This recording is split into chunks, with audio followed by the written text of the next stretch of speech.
जी student, आज हम start करने जा रहे हैं एनसीईआरटी मैथ क्लास 12। इस वीडियो में हम लोग एक्सरसाइज 3.3 से रिलेटेड बेसिक्स के बारे में पढ़ने की कोशिश करेंगे पहले, ठीक है। जो हमारे पास 3.3 एक्सरसाइज है उसमें हम जानेंगे कि मैट्रिक्स का ट्रांसपोज क्या होता है, उसको कैसे डिनोट किया जाता है, मैट्रिक्स का ट्रांसपोज होता क्या है, फिर उसकी जो प्रॉपर्टीज़ क्या क्या होती हैं। इसके बाद फिर हम जानेंगे कि सिमेट्रिक मैट्रिक कौन सी होती है, स्क्यू सिमेट्रिक कैसी होती है, और कैसे किसी भी मैट्रिक्स को सिमेट्री और स्क्यू सिमेट्री के समय एक्सप्रेस किया जाता है, ठीक है। ये सारा कुछ हम इसी वीडियो में जानने की कोशिश करेंगे। तो देखिए, सबसे पहले हमने जो आज पढ़ना है ना, जो हमारे पास एक मैट्रिक्स होती है, ठीक है। इस वीडियो में एक्सरसाइज 3.3 में हम पढ़ेंगे कि जो मैट्रिक्स है उसमें ट्रांसपोज क्या होता है, उसमें सिमेट्री क्या होती है और उसमें स्क्यू सिमेट्री क्या होती है, ठीक है। सबसे पहले हम बात करेंगे ट्रांसपोज के लिए।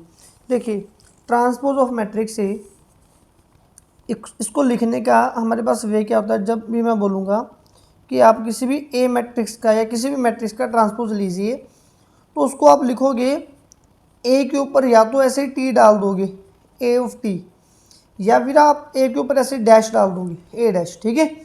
अब मैट्रिक्स का ट्रांसपोज होता है कि एक्चुअल में, देखिए जैसे मान लो ये एक मैट्रिक्स है, एक मैंने जो फ्लैश कार्ड बना के रखा है ना, ये एक मैट्रिक्स है। अगर मैं इसको ऐसे रोटेट कर दूंगा तो ये उसका ट्रांसपोज हो गया। मतलब कि ये रोज़ हैं और ये कॉलम आ रहे हैं, ठीक है। जब मैं इसको घुमाऊंगा ऐसे तो ये जो कॉलम है, ठीक है, अब ये ऐसे रोज़ बन गए और जो कॉलम थे वो रोज़ रह गए, ठीक है। या फिर ट्रांसपोज का मतलब क्या होता है कि जो रोज़ हैं, ठीक है, उसको हमने कॉलम में कन्वर्ट कर देना, और जो कॉलम्स हैं उसको हमने रोज़ में कन्वर्ट कर देना। जब मैं लिख के दिखाऊंगा बोलोगे बड़ा आसानी से तो समझ में। मान लो कि मैट्रिक्स है हमारे पास 1 2 3। अब इसका ट्रांसपोज हमारे पास क्या आएगा, इसका ट्रांसपोज बनेगा ये जो भी रोज़ है ना इसको कॉलम बनाओ 1 2 3, बस ये इसका ट्रांसपोज आ गया।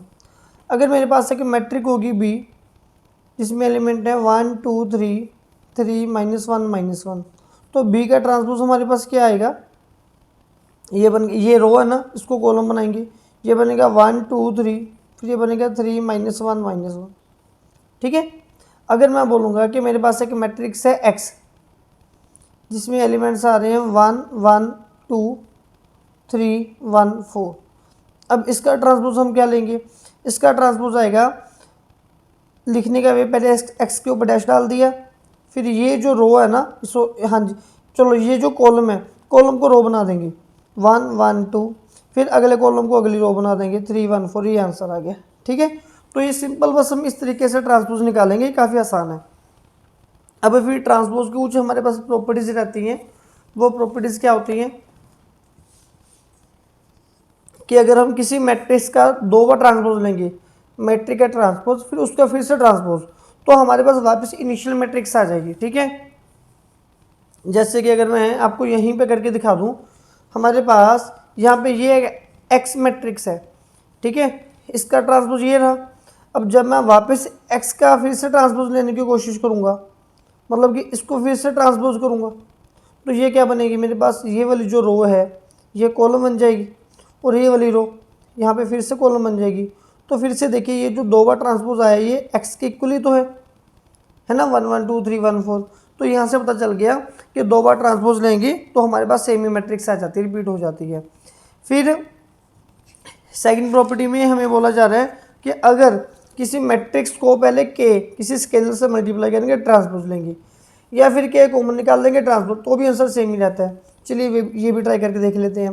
पहले लिख लेते हैं कि एक मैट्रिक्स है हमारे पास जो है 1 2 3 4, ठीक है। अब इसकी मल्टीप्लाई हम के से करेंगे, तो ये के ए क्या आएगी हमारे पास 1 के 2 के 3 के एंड 4 के, ठीक है जी।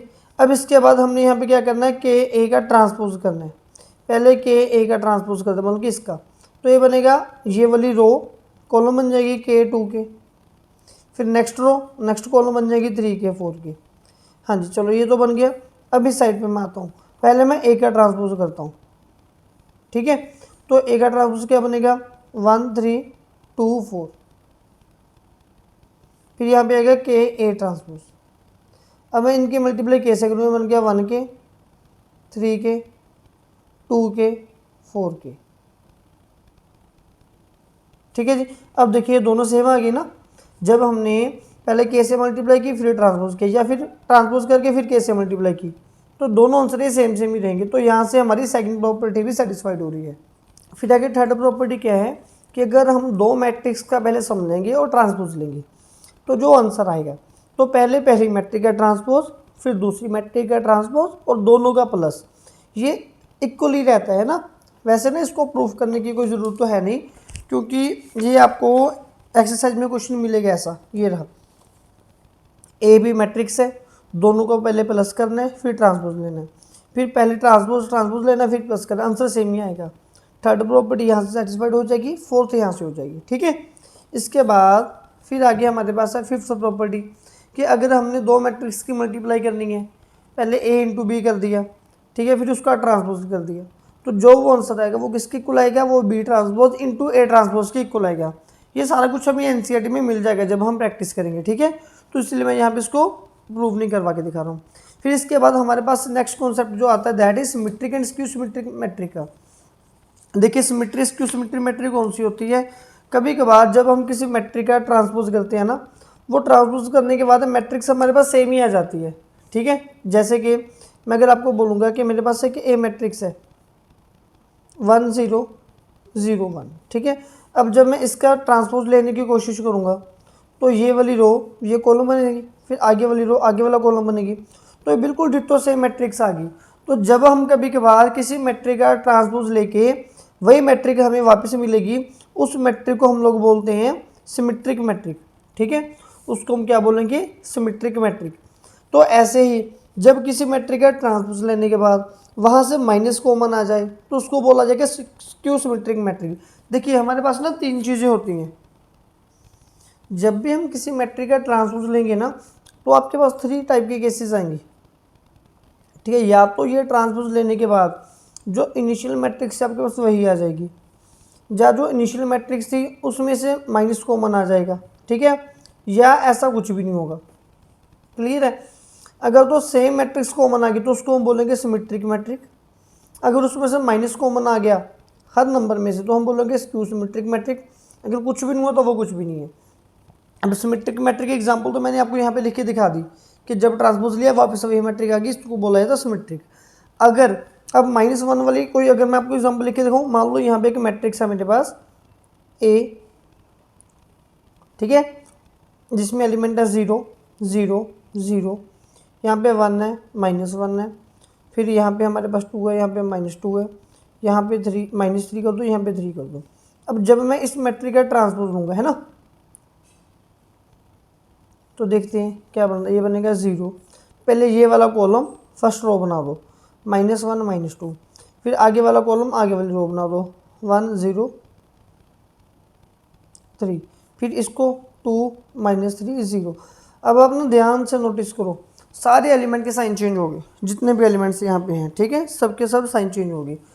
जो माइनस था वो पॉजिटिव हो गया, जो पॉजिटिव था तो वो नेगेटिव हो गया, और ये 0 तो 0 ही रहती है। तो ऐसी मैट्रिक को हम बोलते हैं कि ये वाली जो मैट्रिक है हमारे पास, क्योंकि जब इसका ट्रांसपोज लिया, ठीक है, ट्रांसपोज लेने के बाद इनिशियल मैट्रिक से माइनस को माना, तो ये होगी हमारे पास skew symmetric matrix, skew symmetric matrix, ठीक है। अब एक इससे पहले जो मैंने आपको यहाँ पे आज स्टार्टिंग में ट्रांसपोज करके दिखाए हैं, जब ट्रांसपोज लिया ना तो सेम मैट्रिक आई ना ही माइनस कॉमन आया, तो ना तो ये सिमेट्रिक थी ना ही स्क्यू सिमेट्रिक थी, ठीक है। तो चलिए यहाँ तक भी हमारा ये जो कॉन्सेप्ट है वो खत्म हो गया। अब इसके बाद जो कि बहुत ही ज़्यादा अर्जेंट बात है, मतलब कि इम्पोर्टेंट है, उसको ध्यान में रखना कि जितनी भी स्क्यू सिमेट्रिक मैट्रिक आएंगी उसका पहला फीचर क्या होगा कि उसके डायगोनल एलिमेंट हमेशा सारे 0 आएंगे। जैसे आपने नोटिस किया होगा जब मैं ये स्क्यू सिमेट्रिक एग्जांपल लिख रहा था तो पहले मैंने डायगोनल ही लिखे थे, ठीक है, ये हमेशा 0 आते हैं। फिर एक आपको 6 मार्क्स में क्वेश्चन आता है, 5 मार्क्स में या 4 मार्क्स में क्वेश्चन आता है कि किसी भी मैट्रिक को एक्सप्रेस करो as a sum of symmetry and skew symmetric.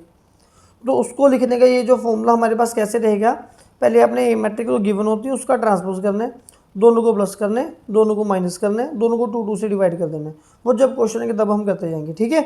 तो या फिर सिमेट्रिक मैट्रिक अगर आप कहीं से बनाना भी चाहते हो तो वो कैसे बनती है, आप पहले कोई भी एक मैट्रिक्स लो, उसका ट्रांसपोज करो, उन दोनों को सम कर दो, जब ऐड करेंगे तो जो फाइनल मैट्रिक्स आएगी वो सिमेट्रिक होगी।